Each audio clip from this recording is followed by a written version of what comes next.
देखिए, जैसे कि पिछली क्लासों में बता चुके हैं कि वोल्टेज, करंट, एम्पियर, रेजिस्टेंस ये सब क्या होते हैं।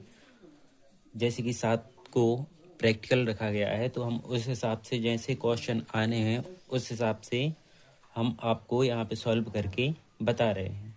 जैसे कि पहला क्वेश्चन है जो वो है ओम का नियम, है ना, कि ओम्स लॉ का वेरिफिकेशन या ओम्स के नियम का सत्यापन कीजिए।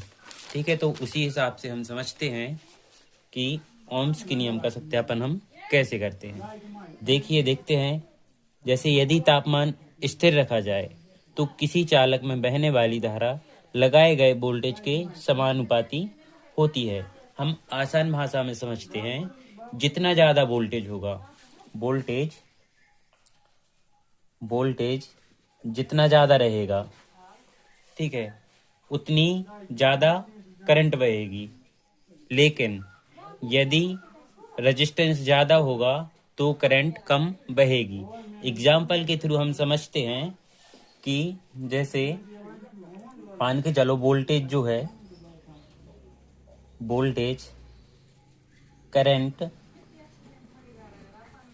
और रेजिस्टेंस, ठीक है, रेजिस्टेंस हमें पता है वोल्टेज V के द्वारा प्रदर्शित करते हैं, करंट को I के द्वारा लिखते हैं और रेजिस्टेंस को R के द्वारा प्रदर्शित करते हैं। ठीक है, तो आसान शब्दों में वोल्टेज को हम क्या मान के चलें? पानी का दबाव।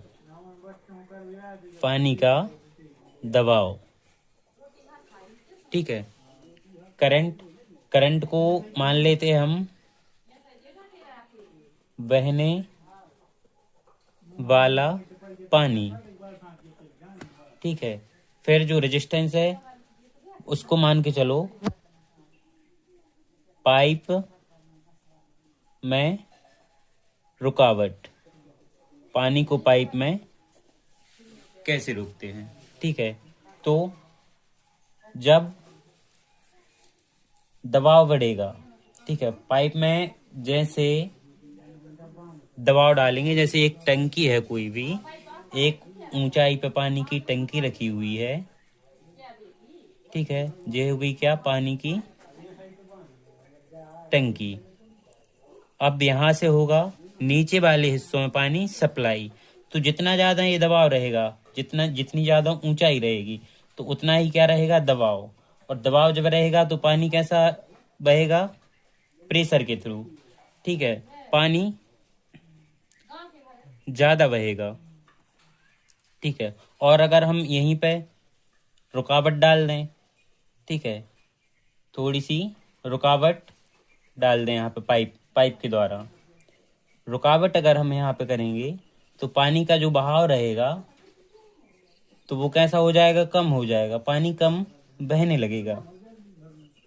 पानी अगर कम बहता है तो उसी के थ्रू हम समझ सकते हैं कि वोल्टेज, करंट और रेजिस्टेंस जो रुकावट डाल रहे हैं, हम यहाँ पे मान के चलो आर लगा रहे हैं, ठीक है, रेजिस्टेंस लगा रहे हैं, तो जिसकी वजह से पानी का बहाव जो रहेगा वो क्या हो जाएगा?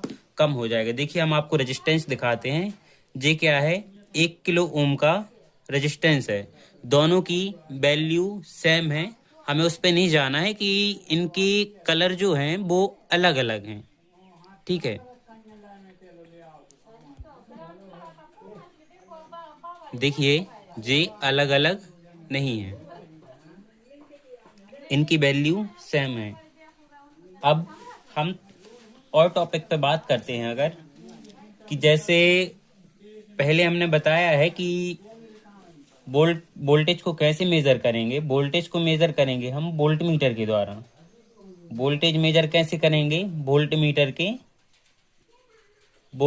के द्वारा।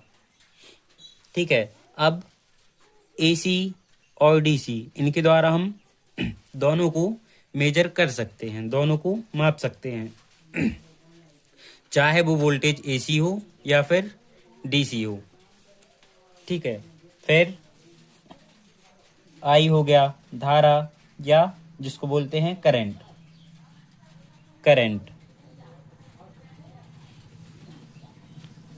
इसको मापते हैं हम एम्पियर मीटर के द्वारा, एमीटर के द्वारा। ठीक है, अब इसमें एसी और डीसी मापने के लिए अलग अलग एम्पियर मीटर का उपयोग किया जाता है।